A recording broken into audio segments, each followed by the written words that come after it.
Richard Skipper celebrates. Every show is a celebration. Richard Skipper celebrates the best in entertainment. Each show, Richard delivers the artists you love, showcasing what makes them unique. Never gossipy. The antidote to a sometimes hectic world. Now, here's your host, Richard Skipper.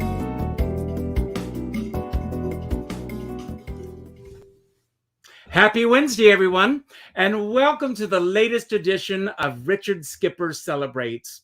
What are you celebrating tonight? There's a lot to celebrate if we only take the time to do so.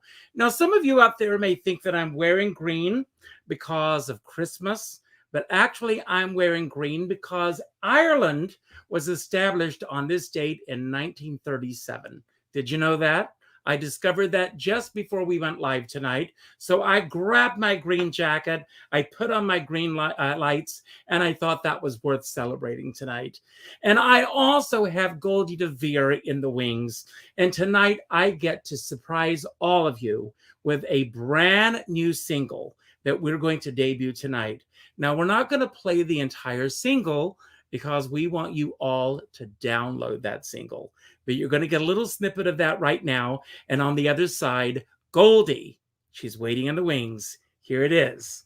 And you're hearing it for the first time right here on Richard Skipper Celebrates. Here it is. New York pulls through. We've got guts. We've got grit. And we know it's true. We get back up when we've been hit. So the oak room's gone for good. And round the neighborhood, the joints are closed, but Disney never goes away. But friends, I have no doubt, the mouse and Mamma Mia will move out. One down. One to go. They will. Goldie, Bill Zeffiro, I've still got New York. Who could ask for anything more? I am so thrilled. Absolutely. I'm such a lucky girl to be able to sing his song.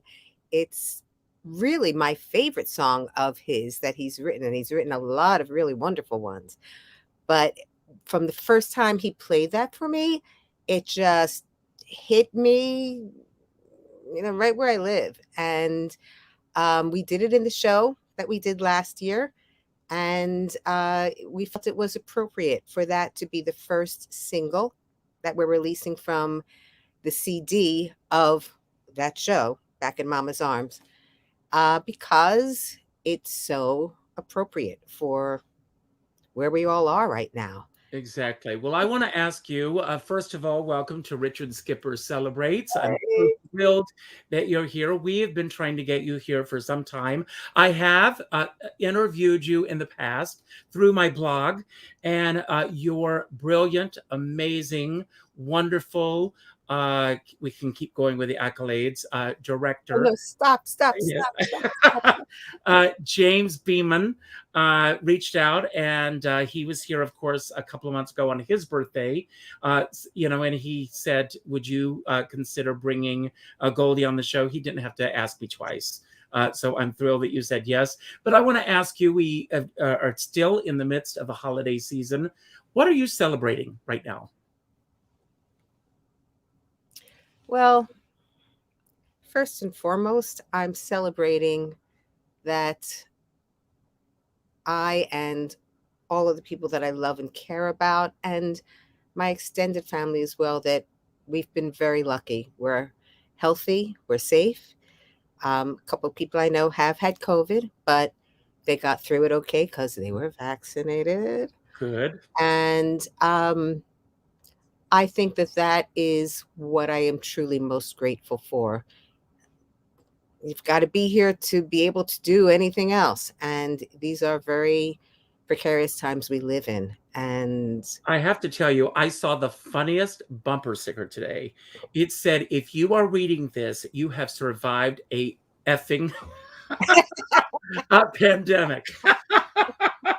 And I just laughed out loud. I thought, at least we've got to laugh. We've got to find the humor in this. We've got to find the things that we can laugh about, but as I said before we began, I always try to find the humor in everything and finding things to celebrate. I'm going to tell you about a few things that we are celebrating today. Today is also Still Need to Do Day. And I think that this day is because the year is winding down. Are there things on your still need to do list that you have not done this year that you still need to tick off? you're kidding, right? No, I'm not.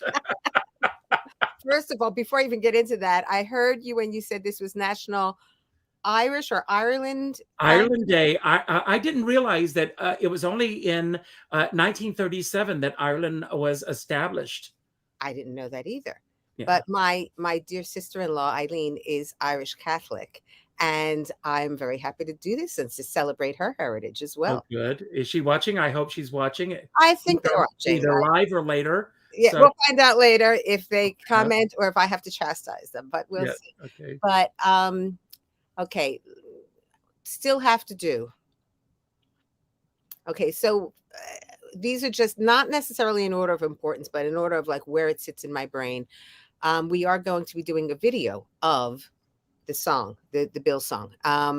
And so we're still in preparation for finalizing all the prep for that. We'll be recording it right like February, and we'll be getting it out hopefully like late February, early March.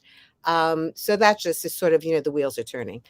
But still have to do, there are a few people that I really need to call on the phone, not text, not email, but call on the phone.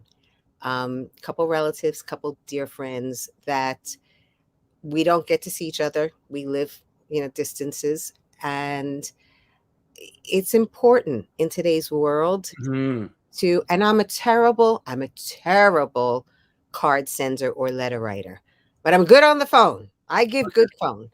So I will attest to that, everyone. yeah, we've had a couple of fun chats. So there are a couple of people that I really need to connect with before the year is out. I also, oh my goodness, I still need to get my apartment into shape. My apartment is just in such disarray and it's making me feel a little nuts. So that I don't really like to make New Year's resolutions, but that is definitely something that is on the top of my to-do list just in my personal life. So I think that's enough to keep me occupied for quite a while. That's true. And then the flip side of that, it's also, believe it or not, it goes hand in hand, National TikTok Day. And I think that's because, we see the sands of the hourglass just sifting away. The old man is walking into the distance as the baby New Year is coming toward us. Do you feel that there is unresolved business as this year is ending, or for yourself? I mean, a lot of people feel a lot of things this time of year. Where do you stand on all of that? Personal business? Personal business in the world? Okay. Yes.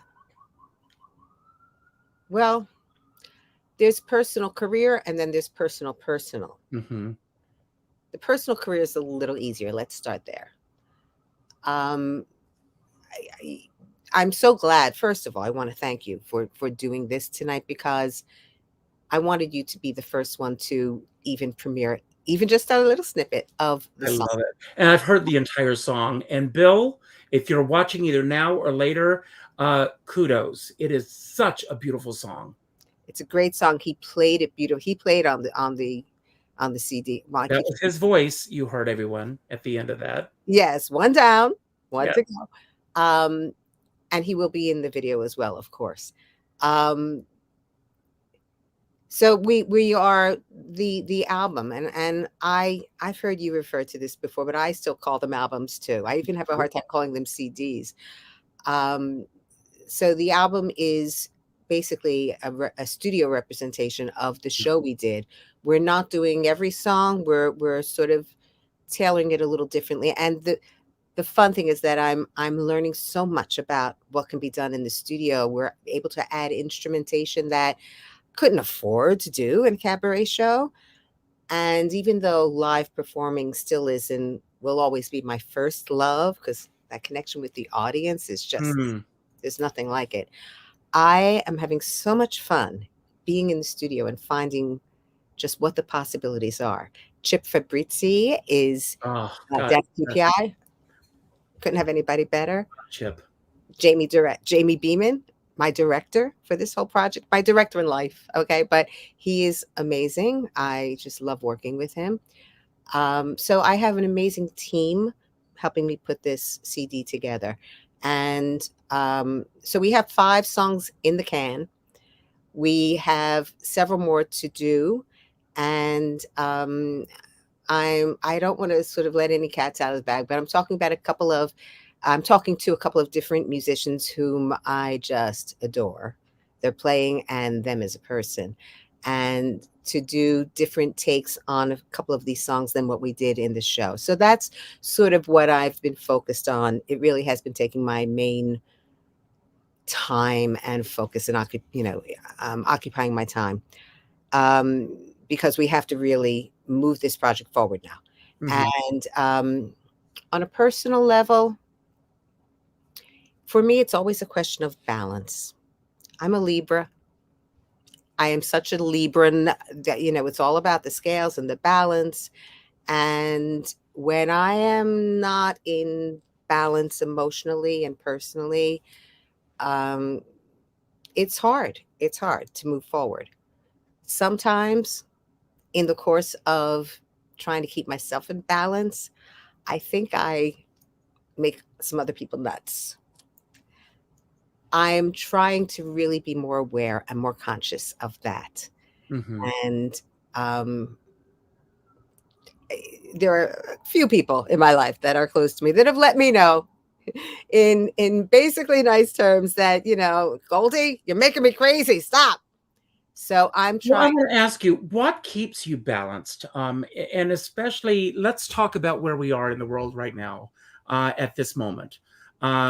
The entire world is shifting. Like, I feel like we are on, remember those fun house rides where the steps used to go like this? Like this, yes. That's what I feel like. I don't know how to make plans. I talk about Broadway right now. Let's go there for just a moment. No one is talking about the emotional toll that this is taking on the artist. It's one thing that shows are shutting down for a night or 2 nights or 3 nights or the week, or shutting down completely, as in the case of Radio City Music Hall's Christmas show or Waitress. Complete, that breaks my heart for those companies and Diana. And all of these shows being shut down completely because of COVID. But it's also the emotional toll that it takes on audience members that save up, because it's not cheap to go to the theater, let's face it. They save up to go to the theater. They go to the theater. In some cases, it happened at Hamilton. They're sitting in their seats and somebody walks out on stage and says, "We're very sorry, folks, but you're going to get a full refund. Tonight's show is not going to happen." Right. And their lives just sink. What is your take on all of this as a Libran? And how do you keep the balance in this world of not knowing from day to day how we're going to get through the next 24 hours? I agree with you totally on everything you just said about both the performer's perspective and emotional state and the audience members. Different, I mean, totally different expectations coming at it from two sides, but the same kinds of emotional toll, the same kinds of gearing yourself up and then being disappointed. And what do you do with that? I think we've all felt those feelings to a certain extent during all of this.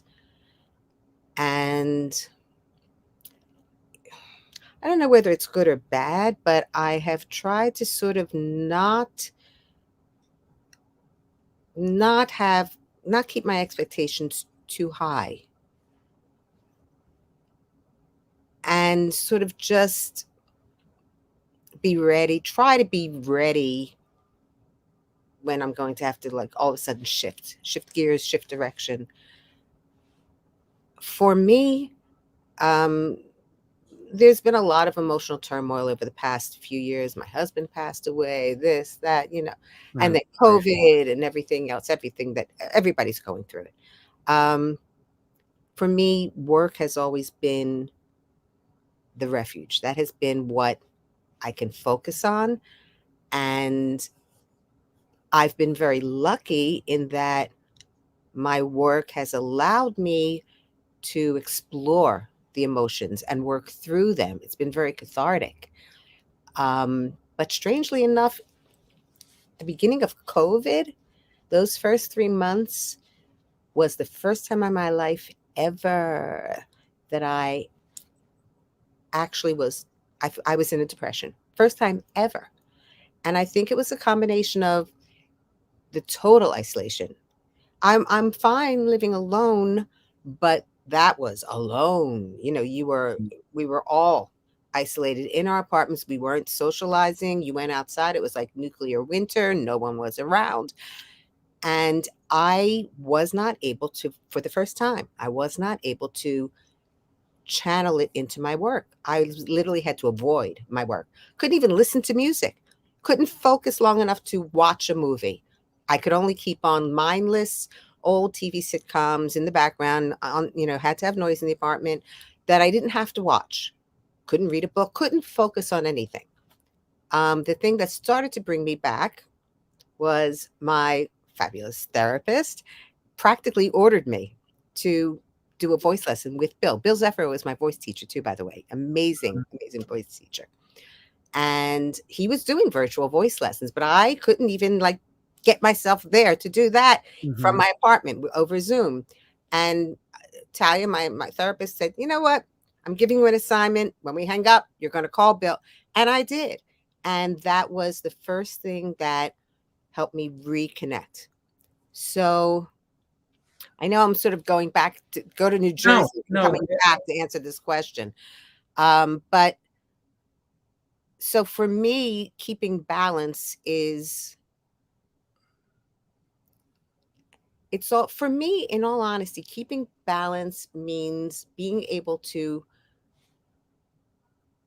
still have that focus on my career and keep that moving forward, because the career for me, really, it's not about being a star. It's not about necessarily this accomplishment or that particular place or goal. It's about being able to sing, being able to be on a stage, sing, connect with my soul, and have that connection with the people in the audience.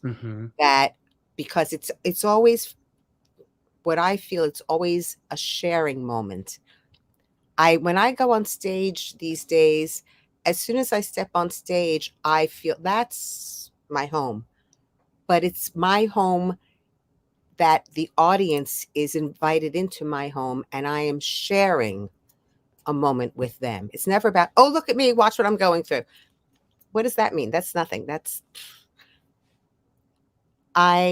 all about sharing and having that vibe and knowing that that connection is going back and forth. So,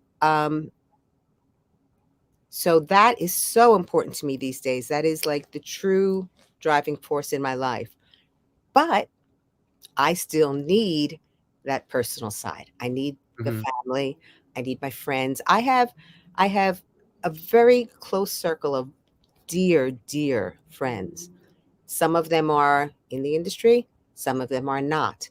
No one else in my family is involved in the business at all in any way. I was the only one that did this from my family, but yet my family is very important to me. And so that's that's sort of the trick for me, is to be able to balance both of those sides and not let either one just totally overwhelm my life. Mhm. It's hard because this work, this business, as you know, you look, Richard, we've known each other for years, and I so respect everything you have done in this business No, because, me too. well, it's anybody who knows you and it knows the journey that you've been on, and it, it takes a tremendous amount of work and sacrifice of those other things, to really just make it happen in some way. Well, So, it's interesting. I mean, the thing is, I don't know if you've seen, and I recommend this. I loved it. Being the Ricardos. Have you oh, seen it yet? yes, You know, saw it the other night at home with my family well, when I I don't want to give too much of a spoiler away for those who have not seen it, but there are two moments that jump out at me, and they actually happened. Lucille Ball being fired after a successful film, right, because she could easily be replaced in other films. And you have to watch the film to see what we're talking about. right, And then fighting for her husband, right, because he was a different race, uh, when she went to CBS. right. And sitting in this seat for over 350 of these shows that I've done over the past year and a half plus, and talking to people from every angle of this business, from the biggest names in show business, to names of people that no one has ever heard of, to Mhm, people who are just starting out. Uh, Everybody is struggling to find their spot in this business. mhm, And I don't care how successful you are in this business, people are still struggling to find their way in this business. And the unfortunate thing about the world that we live in today's world, because of social media and everything and cancel culture, people want to knock you off that pedestal so fast. That's why I do what I do, because I want to celebrate people and I want to keep them on that pedestal, um, because it's a tough business. yes, it is. Yes, it is. And you're right. Those were two moments that stood out for me as well. And the yes, there are certain people that do reach a certain level of success that that have more power, that can make more demands. Um, but it's always, so what have you done lately? Exactly. And you're right. That one of the things that does bother me in today's culture is the whole cancel culture phenomenon. There are, unfortunately, I feel that in our society today, we have lost the concept of there are different levels of transgressions. Not every transgression is the ultimate, oh my God. Hmm. And, whatever happened to someone doing something wrong, but it's not the ultimate. They're not stabbing somebody with a knife. They're not raping somebody. I don't even want to get into what type of thing. It's just something wrong that is just not the ultimate. It's on a lower level on the scale. Whatever happened to them, doing something wrong and learning from the Exactly. experience Thank you. Thank you for saying that. and becoming a Learning. better person for it. We're not allowed to make mistakes and learn from our mistakes anymore. People are so quick to just say, "You did that, that's it, you're gone, you're off. That was terrible." I had a situation just about a month ago. I was scheduled to interview two people regarding the new Bob Mackie book. And someone, I posted something about the book, and then someone made a comment deriding the way that some women dress nowadays. And I said, that's not the intent of my book. My post. My post was to celebrate these authors and their new book. And then she said, well, if you don't like the way that I respond to you, I'm unfriending you on Facebook. And and it was like I wasn't even given a chance. I wasn't attacking her. I was just saying that's not what I want this post to be.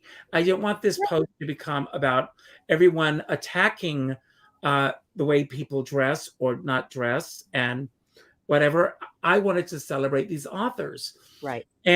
But she unfriended me on Facebook before I was even given a chance. And that's our culture now. Right. Block, unfriend, abolish from our kingdom. Right, because there are no discussions anymore. There's no exchange of ideas anymore. Either, I believe this, you believe what I believe because I'm right and you're wrong. And people don't want to have any kind of discussion or try to even, it's not even that you're trying to change their mind. Just be open to other points of view. The world is not black and white. There are so many shades of gray in this world when you talk about reality, about everything, people, emotions, everything. People who just see the world in black and white, not only will they probably never grow, but they're missing so much because those shades of gray are usually where all the beauty really lies. And they're just missing so much of the world in their journey through life. So that is something that really upsets me about our culture today. There's a very interesting interview. I don't know if it's happened or if it's coming up on 60 Minutes with Trevor Noah, who I think is a brilliant mind. I love the way he thinks. And they were discussing the Dave Chappelle controversy with the concert. Did it happen already? No. But what, the concert that he did? The concert. But there's an interview coming up with Dave with Trevor Noah, where he is talking about that controversy. Right. And the interview was asking Trevor Noah about the controversy, and she said that Dave Chappelle crossed the line. And he said, actually, and think about this for a moment, he didn't cross the line, because there are some people who were on this side of the line and they believe a certain way. And then there are people that are on this side of the line. I'm paraphrasing a little bit. You have to watch the interview. There are certain people that are on this side of the line and they believe a certain way. And Dave Chappelle is walking down the center and he believes a certain way. He hasn't crossed to either side of this way. This is what he believes. He said, I'm not saying that he's right.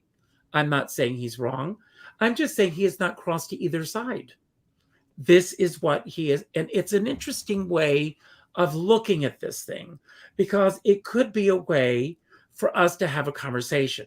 And again, for anyone out there who's watching, I'm not taking sides on either side of this. Right. I'm just saying this is Trevor Noah's way of looking at the controversy. And I have not seen that interview with Trevor Noah, but now you really make me want to watch it.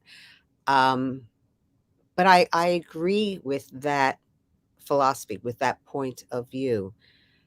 I think that people just need to take a breath and just allow people to feel things that are different from what they feel.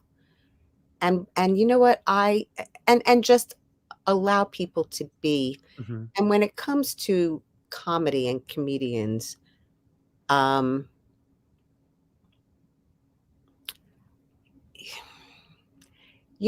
there's an old saying. That's why they make vanilla and chocolate. Yes. If you don't like what a comedian, because comic for eons, forever, comes from pain, from a funny way of looking at pain, and from a funny way looking at horror. I mean, looking at horror and bad things and making, having that sort of point of view that turns left rather Mhm. than go straight on. That's what comedy is about. And yes, some people do take it further than others. And if that is not your cup of tea, don't watch. Change the Change channel. the channel. A comedian like George Carlin, who I adored, and I actually got to know him a bit towards the end, like last 5 years of his life. That man could never have a career today. Hmm. Um, and he spoke definite truths. He was brilliant at speaking truth. And yes, it's from his point of view, and you don't have to agree with it. And at the end, this last concert, he did become really a very angry man. Um, but he still had a way of expressing himself that if you just, again, don't agree with it, but Hmm. listen to it. It's funny. He wasn't putting people down. He was just expressing his point of view on the world. Well, Uh, there's so many. Joan Rivers, yes, Joan, and Jackie Mason, Don Rickles, Jackie Don Rickles, Wilson. yes, especially, and my husband Paul worked with Soupy Sales, of all people, for 30 years. Now, Soupy was the most benign, sweetest, loving man that you could know, and his comedy was that way too. He started off with his children's show, which was sort of for adults as well. Yes. But he was very aware of making his comedy accessible to all. But there were still people that, for whatever, didn't like what Soupy did. Oh, I don't like slapstick humor. I don't like that's well, then don't go. Don't buy that ticket. So I just, again, it goes back to, I'm right and you're wrong. If you don't believe what I believe, I'm right and I see it on both extremes of the spectrum. I really do. So, I personally tend to be, so again, that's the Libra thing. I'm moderate. I first of all, again, old expression, whatever happened to live and let live. Hmm. Treat each others as you would like to have them treat you. The good old golden rule. If we just got rid of everything else from every religion and just held on to the golden rule and really followed that, this world would be a much kinder, better world. Well, I was talking to someone the other day, and we were talking. I think I'm older than you are, but I mean, I grew up at a time when there were three networks. Right? Not, there was not social media, No. and our family, we were a Walter Cronkite family. I So, see. yes. And So that's the way it was. and that's the way it is. Yes. And so our family every night would sit down after dinner and we would watch Walter Cronkite. Right. And he was the most trusted man in America, as they used to say. Right. And after the news, we would watch mindless television. We watched the Beverly Hillbillies and I Dream of Jeannie and Bewitched. And Right. it was escapism. Right. And it was all escapism pretty much until Norman Lear. And I loved what Norman Lear brought to the table with All in the Family and Maude and those shows, because he put the light on what was going on in the world and changed the face of television. Right. And that was important at that time. But the point was that as a family, as a nation, people got the same news. Right. And then people would go to the water cooler or everything the next day, and they would discuss what they saw in the news the night before. Then, as we started getting 5,000 channels and everything started getting broken up, everybody's getting different news. And Right. a lot of the news that people are getting is not necessarily the news, but someone's opinion of what the news is. And that's where we've gone wrong. And the Yes. genie is out of the bottle. That's right. That's so astute of you. I totally agree with you. I can't think of any news broadcast that is actually just news and not opinionated news. Not, and some are, worse than others. But it all comes from a point of view rather than just stating the facts. Let us make up our own minds about how we feel about it. And you're right. That genie is out of the bottle and she'll never go back in. And I don't know. These are some of the things that concern me about our world. These are some of the things that, in all honesty, you talk about childhood memories and TV shows. I think that we grew up in what I think it was sort of the last age of innocence, where Yes. a child was allowed to keep their innocence for a while, at least until they started going into those puberty years. I was innocent until I came to New York at the age of 18. I still had a little bit of that innocence too. But today, children really have such a short window of being allowed to really be a child and be innocent before they are inundated. Everything they see on the news, on the internet, it's just, that's nothing is held back, and they have access to everything.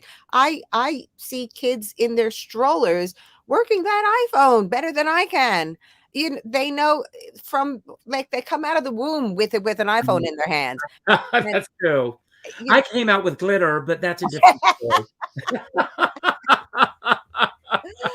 And it served you well. Yes, thank you. And it's not that we did not live through tumultuous times. I mean, the 60s, I was a young teenager in this. I was in 1968, 69, when we had all of the original riots that were going on. It was a very tumultuous time. And I was 12, 13 years old. So, but yet, yes, it's not like it was an innocent world. It's not like it was just everything in the world was honky-dory. It wasn't. But we as children were still excuse me, but we weren't being fed at 24/7. That's right. We went outside and played till sundown, went out and rode our bikes and, I have to tell you, the other night I was watching Bright Eyes, Shirley Temple. Yes. And this movie, of course, they're showing all these movies on TCM of all these great artists that we lost this year. And of course, Jane Withers is in the film. But the film opens and Shirley Temple, who's 6 years old, is walking down the road and she's on her way to the airport. If you've ever seen the film. Yes, I have. Well, a car pulls up. Where are you going, Shirley? I'm going to the airport. Jump in. And of course, in the world that we're living in today, I'm going, I can't believe this. Right. And then she goes, I'm not going to jump in with you because I need to get there faster. And then he drives off and another car pulls up. Where are you going, Shirley? I'm going to the airport. He says, jump in. You've got a hot rod. I'm jumping in with you. And she gets in the car with him, with a complete stranger, and she takes off. Right. In today's world, she would never even talk to him. She would run away because a strange person talked to her. And both of those drivers would be brought up on child molestation charges. Yes. When I was 6 years old, when I was a child, I'm from Philly, and my parents used to get the same apartment for the whole summer down Atlantic City when Atlantic City was still an innocent family vacation town before it became dilapidated, before casinos, all of that nonsense. Well, at that time, I was allowed at 6 years old to leave the beach, go up to on the boardwalk to the arcade on my own and play pinball, which was my passion, and I'd be up there for who knows how long it's it. And nobody worried about me being molested or taken away. My mother was not being brought up on child, neglect. It was an innocent, that's what I mean. It was an innocent age. That behavior just was not the norm. It was like so rare that you barely heard of it ever happening. And that's why I was actually able to, at 6 years old, go and audition for my first talent show without my mother even knowing about it. And in Atlantic City. But that would never happen today. Well, I want to ask you, first of all, I did ask you for, as I do with most of our shows, to ask for that 5-year-old photograph. Right. And here you are. Look at you. You are so adorable. And speaking of Shirley Temple, there's the Shirley Temple right there. Oh, I love this photograph. This looks like you're at a train. Is this, where is this?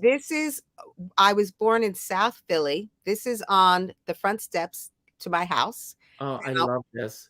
And you can't see really my back, but I always had long blonde hair that went down to my tush.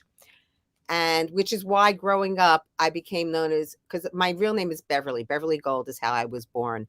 And I was known as Beverly Gold with the long blonde hair. It was like part of my name, Beverly Gold with the long blonde hair. Now, if you go back to that picture for a sec, I want to show you two things. Yeah, hold on. I'm going back. Okay, that little slide that you see in front of me, that's between the two steps. Yes. That was when I was that age, that was like an actual slide for me. That was entertainment. Wow. And behind me on the other side, you can see a little bit of like a curving. Yes. That's my hula hoop. Oh! My hula hoop was never far away from me. And in fact, I won second prize in a hula hoop contest in Philly. Wow. Yes, that was held at the Broad Street Theater, which was a movie theater, but they had, little variety shows or things like that. And they had a hula hoop contest. Went through the semifinals, the finals, and the finals were on stage. And my father and my parents and my sister were seated in the front row. And you had to do tricks with the hula hoop. You had to do it around your waist, but then you had to bring it up to your neck, and then you had to bring it down to your knees. And all the time you had to keep it spinning. If it stopped spinning. Ryan Keating wants to know if you can still hula hoop. Oh, yes. I can't do all the tricks I used to do, but I have one. I actually still have one. It's in my closet. It's great. Oh, come on, show us, Goldie. It's in my closet. I can't get to it right now, but I do have it. The only thing next show. Okay, you've got it. The only thing that annoys me, the newer hula hoops have like these beads in them. I know. That annoys me, but I still do it. So I was in this contest, and you had to bring it down to your knees and keep the hula hoop spinning. And my father was saying to someone, "Come on, that's not really all the way down at your knees. Bring it down to your knees." And I thought he was talking to me. So I thought, I have to do what Daddy says. And I tried to bring it down further, and I dropped the hula hoop. And that's why I wound up with second place and not first prize. Wow. So the prize was a Raggedy Andy doll and a Raggedy Ann doll, 2 dolls. And because my cousin Susan was in the contest with me, but she didn't make it into the semifinals, my parents said, okay, the good thing, the nice thing to do, you got to give Susan one of the dolls. I was like, but I did. And I thought, okay, I want Raggedy Ann. So I gave her Raggedy Andy. And, it was fine. And they were right. It was the right thing to do. I still have a Raggedy Andy doll. Yeah, you still have it? Yes. Original. Oh, well, these were originals in those days. I somewhere along the way lost the Raggedy Ann doll. I still have my Couch Kids, which you can sort of see Pretzel Boy peeking out in the back. Yeah. but let's hold on to those things. They are so much a part of our. But I want to ask you, you said earlier that no one in your family, same thing with me, no one in my family has the slightest desire or inclination to do what we do. right. Where did it come from for you? Do you have an idea? Sort of. I think part of it was just something in me from earliest memory. There's a picture of me, which I don't have easy access to, but there's a picture of me literally at 3 years old in my Dr. Denton's at the landing of my parents' stairs, like with my arms outstretched, singing. And then as I was growing up, my mother used to love to sort of sing with me, and she would teach me songs. She would be like in the bath getting ready to go to work, and I would sit in the bathroom with her, and she would teach me songs. But the songs that she was teaching me were torch songs, torch ballads. So there was no, you talk about Shirley Temple, there was no Good Ship Lollipop. It was Don't Blame Me, Everything I Have Is Yours. I mean, all of these torch ballads. Well, have you ever heard Sumitsuki tell the story about her being on stage at, I think, 6 years old? Maybe she'll tell the story better than I will. And she got up on stage singing Love for Sale. No, I love to, and I would love to hear that story. Oh, it's part of her story. It's a great story. Well, that's similar. When I was 6 and I started singing at this talent show in Atlantic City at Garden Pier, one of the first songs that I sang at 6 was my Yiddish Mama. Oh. And all the Altakakas, all the old Jewish, the 6-year-old Pisher getting up there singing. So I always sang adult songs that, of course, were not really. I mean, how could I really understand what I was singing about? Yes. And a lot of them. But I loved, of course, Judy Garland and Edie Gourmet.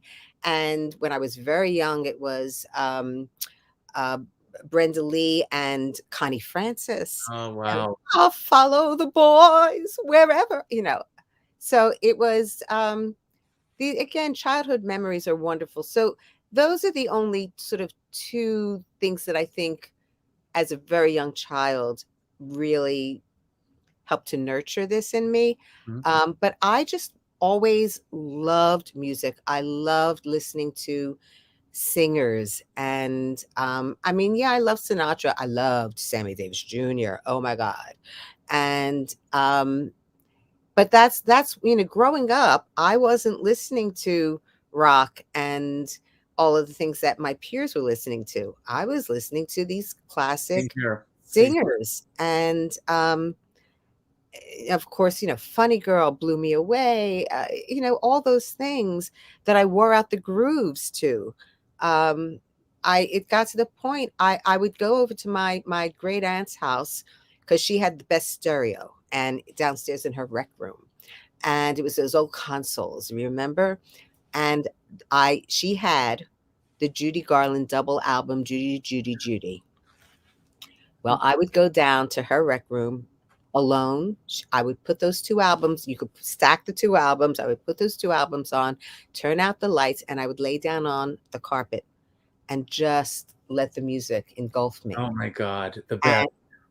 And I got to I knew every breath, every line, every nuance of everything Judy did.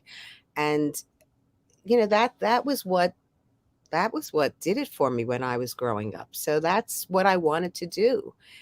And growing up, it's, I want to be this, I want to be a star, I want to do that.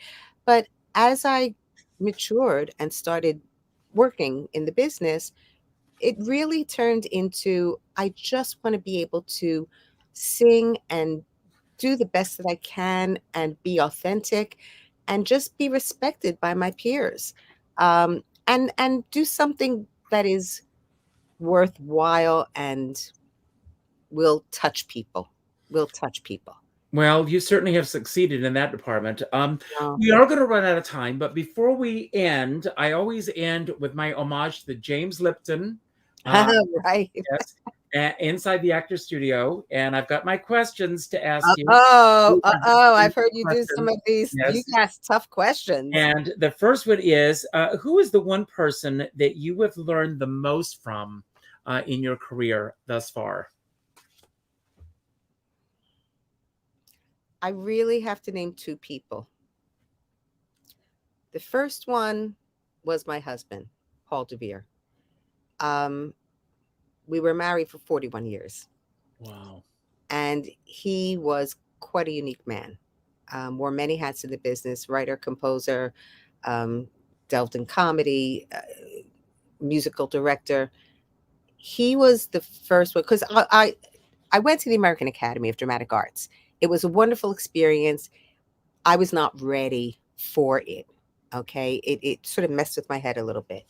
But I did learn things there that I do still use today. But I came out of there sort of very confused. When I met Paul, he really helped me start to understand and sort things out as far as who I am as a performer, who I am as an artist, who I am, approaching a song more as an actor, not just an actor who sings, not a singer who acts. And the only thing about Paul was that he sort of had all these innate abilities, just he had them, and he didn't have the patience to, as like a director, to help me get there. He just wanted me, he just was sort of told me, okay, you sort of, this is what you got to do, and this is what you got to think, rather than helping me find my way there. So it was great. He gave me so much, and it's still, he lives in my heart, and I carry things that he gave me. I will forever. But then the person that really sort of took me over the finish line was Jamie Beeman. Jamie and Paul worked together on a show for me. Jamie and I worked together. Okay. Know Jamie since 1998. We met as makeup artists at Henry Bendel's. Oh, wow. Yes. I was the resident artist for Smashbox. He was the resident artist for Lorac. And, started to bond as makeup artists. But then, you perform. I perform. We saw each other at shows, and we really became tight friends. And we wound up doing a show together that Jamie came from Jamie's soul, from his mind. But we both loved Anthony Newley. Mm-hmm. And great show, by the way. Well, thank you. And David Mayako as our musical director. Mm. And I was the lucky girl who got to work with both of them. I put some thoughts in here and there, but in all honesty, it was really Jamie and then David that really created that show. We did the, Crazy World, the review became Leslie Brickus because he, Mm-hmm.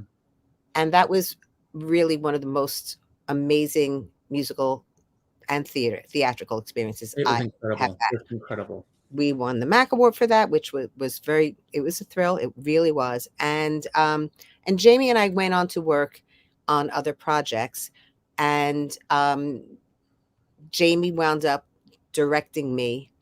And after Paul died, because I had stopped singing for over 10 years, life just had other plans for me. And Jamie was the one who encouraged me to come back onto stage and back to singing. And he is really the person in my life that has helped me find my way. He is the most amazing director because he doesn't tell you anything. He helps you find it. And that's a wonderful gift. And it has really, really helped me. What you just described are the two opposites that you needed in your life. No, and it's amazing on opposite sides that they just both gave you what you needed in this business. That's amazing. I have been so fortunate in my life every step of the way through the good, the bad, and the ugly. It's like everything has value. If even the things that are the most horrible things, sometimes it's just a learning experience, and you usually see it from, from in hindsight, from when you look back at it in retrospect. But um, yes, I've been so fortunate in my personal life to have people that I truly love and that I know truly love me back, and in my professional life to have people that have become family with me as well, that have just been so loving and giving. And so I no, I'm not a star. I don't know where my career, where my life will take me. As long as I can keep singing and doing what I do, then I'm a happy camper. I feel very fortunate. There, first of all, no, I'm sorry, I'm like tearing up a bit. That's okay. No, No it's good. matter, even you talk about the bad things in life, I have a little saying: every day you wake up to bitch about something, it's a good day. Yeah, that's good. And that's how Wonderful. I feel. And I feel that life takes you where it's meant to take you. And then it's up to you to sort of decide, whatever decisions you make at that juncture will decide sort of what fork in the road you're going to take at that moment. But it's a journey. It's not an end all goal that you go for. Oh, once I get to this point, that everything will be fine and I'll be. No, it's a journey. And you have to try to enjoy the journey along the way. So, Absolutely. Amen. Now, this next question, you may have already answered it, but who is the one entertainer that you truly wish that you could have seen live on stage? oh, well, I did get to see Sammy Davis Jr. live. I did get to see Judy Garland live. Oh, wow. Yes. When she was towards the end, but she was at the Valley Forge Music Fair, which was owned by the same guys as the Westbury Music Fair, same deal. Hmm. I think it was the Gruber Gross or the Yes, that's Grubers. right. Right. And saw her there.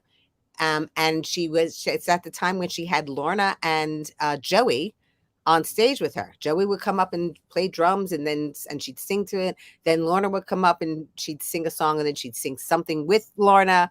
I mean, it was wonderful. And I did also get to see Sinatra live, and I did get to see Ella Fitzgerald live. Ella Fitzgerald, out of all these people that I've adored and respected their work, Ella Fitzgerald has always sort of been the one singer that is up on that little pedestal for me, just because of the instrument, how she uses it, the talent. And again, through Paul, I got to know Ella Fitzgerald. We were invited backstage, and I literally was like practically sitting in Ella's lap backstage. They Wow. cleared the dressing room so Paul and I could spend time with her. And I was kneeling down next to her. She was like Grandma Ella. She was asking me about my career and I mean, she was just the loveliest woman. And this was like the last couple of years of her life. Mm. So there are many people that I have been really fortunate to be able to see, my idols and people that I've respected live. One person that I still would love to see live, it's trite, but probably Streisand. After all, it's Streisand. Right. And Right. I never have had the opportunity to see Wow. her Wow. live. I've Um, been very fortunate. Several times I've seen her live, ah, and it's quite an experience. I can Um, only imagine. what was your greatest find working with Bill Zeffiro on this new song? My greatest find? Well, my greatest find just in general working with Bill, because he's a wonderful musical director. Mhm. But I had no idea that he's such an extraordinary voice teacher. And he has helped me really, after not singing for 10 years, he has helped me really come back to my voice and even explore it in ways that I never have before. So that is a really wonderful find just with Bill in general. With this song, after the fact, I heard Bill's version of this song, and I've heard several singers do it. It's like it's become a standard in the cabaret world because it's so wonderful. His he has been so giving to me in allowing me to find my own interpretation of this and just going with me, and not just going with me, but then supporting and enhancing what my vision was for this song. So I think that was one of the, because it's, it's tricky when you're singing a composer's song, not only for him, but with him playing it and being the musical director for you. So he was so giving in that, and he's always been so loving and complimentary about the way he, what I do with his song. And that makes me feel really good, because I would want him to really like what I do with it. So that's That's it. great. Yeah. So, what was the one moment when you have been the most shocked in your career? Hmm. Hmm. Wow. Huh. I could say when we won the Mac Award, that was pretty shocking. Were you really shocked when you won? You know what? I was, because this is 2001. So it was the 2002 awards.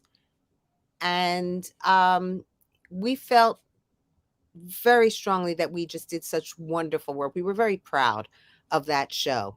Mhm. And it's not that I didn't feel we deserved the award. I felt really good when we won it. But you just never know in that situation what it's going to be. So again, expectations. I wasn't expecting to win. And I was expecting to hear someone else's name being called.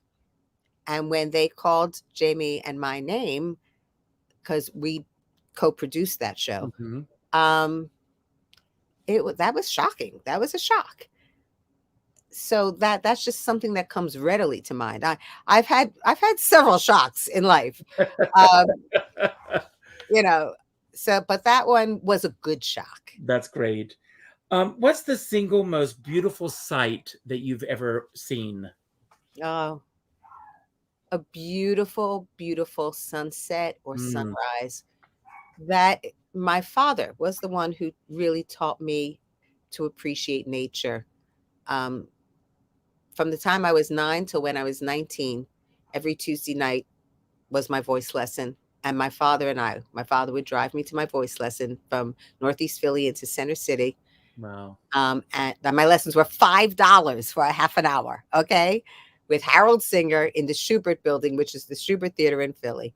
And, that was our special time together.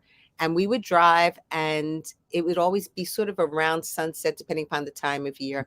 And we always just, when we looked at a beautiful sky, it was something that we both loved and connected on. I would take walks with him. The woods were right behind our house. He would take walks with all of us, all the kids, and just appreciate just the beauty of nature. So sunsets and sunrises. From my apartment, I tend to I get the sunrises. I don't get the sunsets.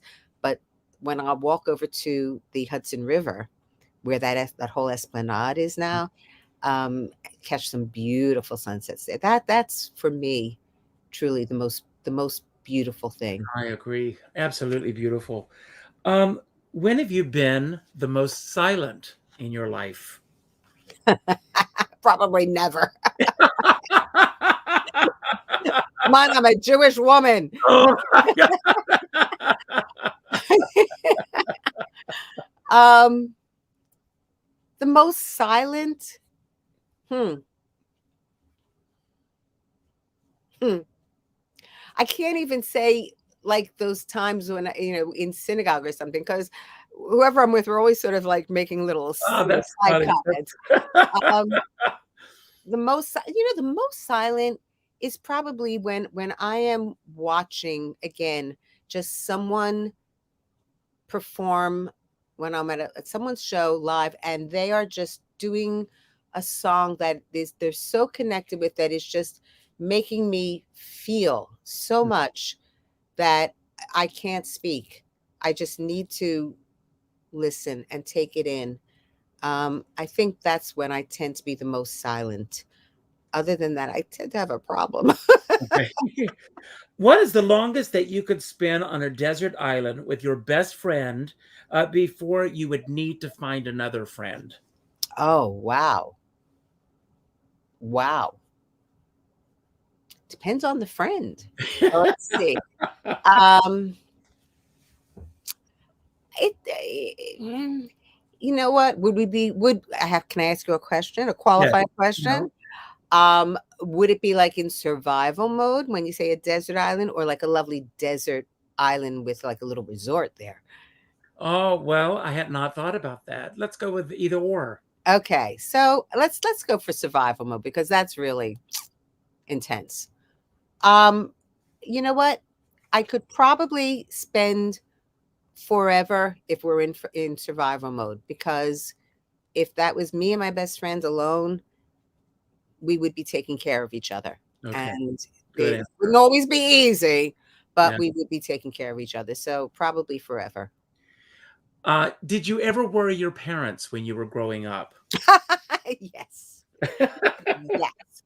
Now, I was the good little girl. My whole childhood into the, teenager and everything. Good little girl. You gave me a rule, I would follow it. You gave me parameters of a structure, I would be able to work within it. When I moved to New York to go to the American Academy of Dramatic Arts, and I was living away from home for the first time in my life, and I was starting to actually explore who I really was. And when I would go home on weekends, my mother would start like, and again, I was still Beverly. Beverly, you've changed. And in the beginning, I kept saying, no, I haven't changed. I'm still the same me. And then by the end of that school year, when she would say, Beverly, you've changed, I started saying to her, you know what? Yes, I have changed, but I'm still me.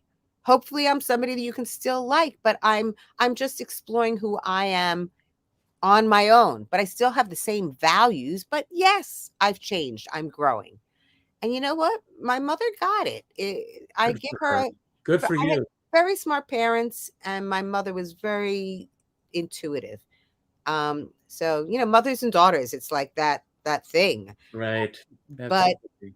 yeah, but she got it. So, but that's when I shocked them and surprised them the most. It was a little bit of a difficult transition because for the first time I wasn't just, good little Beverly. And this is my last question for you tonight. Okay. What do you most look forward to, and what do you regret about growing older? I'll take the second half first. The thing I regret about growing older is just that my I notice it most in a physical sense. In my head, I'm still 35, but my body keeps reminding me that no, you're not. You know, so I was always and have always been a very active person. I'm not a person who goes to the gym or does running. But when I was a kid, I was out playing baseball with the boys and playing tennis and running and jumping and climbing trees and I was a tomboy. I was always very active through my through all of my life. And the past 10 years, that transition, and I'm still in good shape. I still can function my life, and I have no complaints. But I noticed the difference in my body. It's just a natural part of aging. So that's the part that I sort of feel badly about, that I miss. That's what I miss from my younger self. But again, it's all good. If I'm here to bitch about it, I can handle the trade-off. That's That's right. so. And then the other part was, what am I most looking forward to?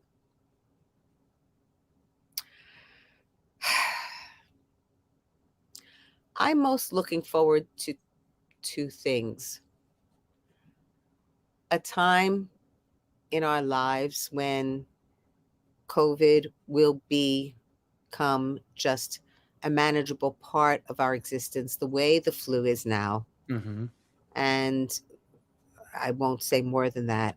And I am looking forward, and this I think ties in with that.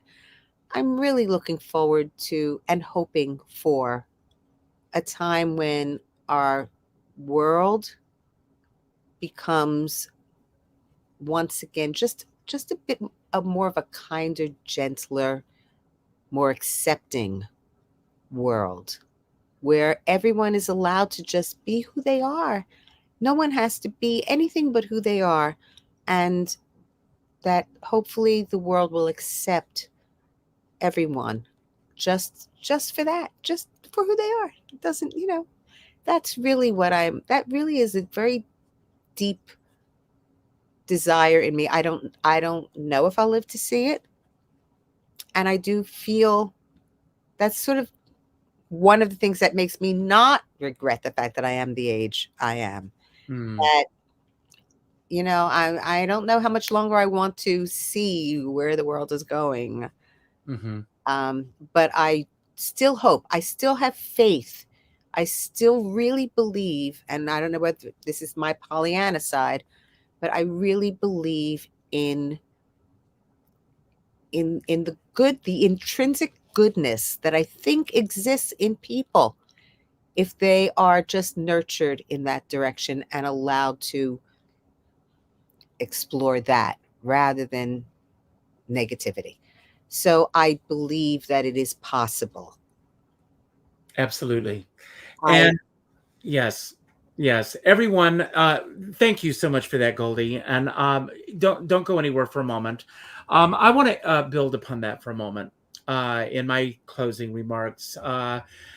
I think that every one of us has a responsibility to make that a possibility for Goldie's sake and for our own sake.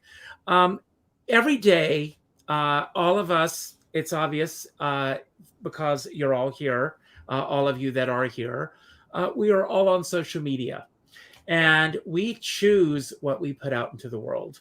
If you see a negative post on social media, delete it. Just delete it. Don't respond to it. Don't add to it. Don't give in to it. Delete it. And if you delete it, it goes no further.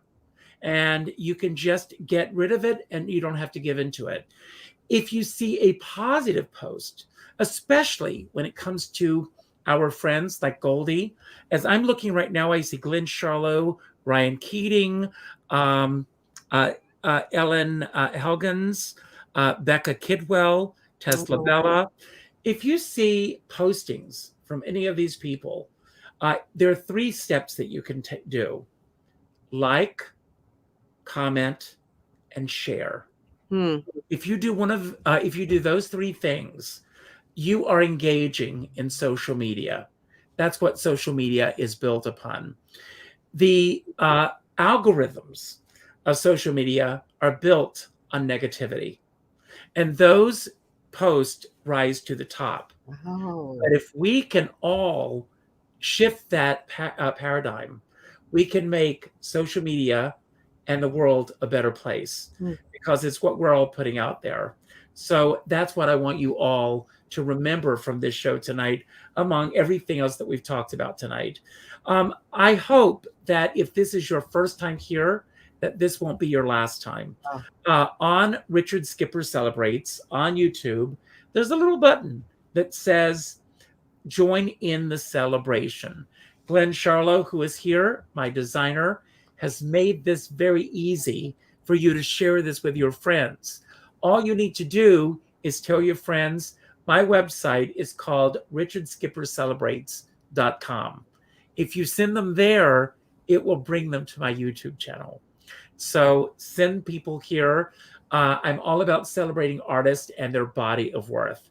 Leave a comment here on YouTube. Share this with your friends. Tell others. I also end every show, and Goldie said this at the very beginning of the show, so I'm very happy. Either we're on the same wavelength or she's been paying attention. Yes. To reach out with a phone call, not an email message, not a text message, not a private inbox message, but a phone call.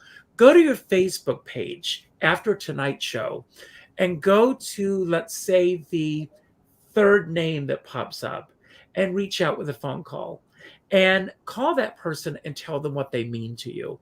And let them know that they are important in your life. Tonight, I don't care how late it is, reach out with a phone call.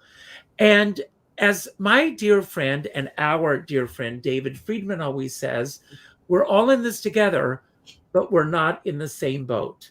And I always say, if you're going to go out in a boat, make sure you bring a skipper along. Now, I'm going to leave the screen and I'm going to give Goldie the final word. Goldie, anything you want to say about anything that we talked about tonight that you want to build upon?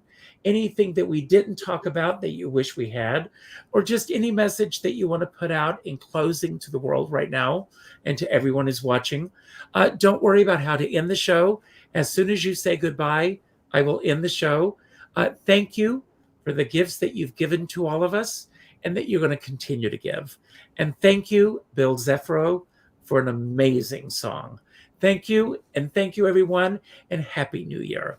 I love you all. Thank you. Well, first of all, Richard, again, thank you so much for inviting me on tonight. This has been a wonderful experience. You take people in directions that they have no idea we're going into, but it was really, really fun, and you brought out feelings in me too that I don't always talk about. I think that's one of your gifts that you give to everyone. You are truly so gracious and supporting of people, and that means a lot. That's what the world really does need. We have enough dissension. We have enough people that are up there arguing all the time. Even if it's just in your own personal world, in your family, in your circle of friends, it would just be great to be a little giving, to be gracious, to be happy, to try to just, you know what, just have some fun. It's a tough world we're living in. Go out, have some fun. Stay safe, stay healthy, but experience the joy, because every day it is a gift. It's a trite saying, but it's the truth. You don't know what's going to happen at any moment, and right now the world's a little more precarious than it usually is. So just allow yourself to experience the joy, and I wish you all a really happy and healthy and safe new year. Let's hope 2022 is going to continue on the upswing, and that, look, 2021 wasn't all that great, so it can't be worse. Let's hope that it's a much better year for everyone. Thank you so much, Richard, and I've really enjoyed myself so much, and I'll come back anytime you ask. All right, I love you. Good night.